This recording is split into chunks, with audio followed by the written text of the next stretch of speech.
Study in south Korea अहिले हरेक नेपालीहरूको पर्फेक्ट डेस्टिनेसन हो साउथ कोरिया।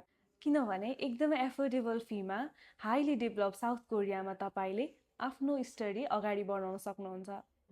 यदि तपाईँहरू पनि साउथ कोरिया पढ्न जाने प्लानिङमा हुनुहुन्छ र कति खर्च लाग्ला भनेर सोचिराख्नु भएको छ भने तपाईँलाई 10 देखि 12 लाख खर्च लाग्न जान्छ भने कोरियामा तपाईँलाई D2 र D4 भिजा भनेर हुन्छ। D2 भिजा एकाडेमिक भिजा हो भने D4 भिजा चाहिँ नन एकाडेमिक भिजा हो र तपाईँले आफ्नो क्वालिफिकेसन अनुसार D2 भिजा र D4 भिजा चाहिँ चुज गर्न सक्नुहुनेछ।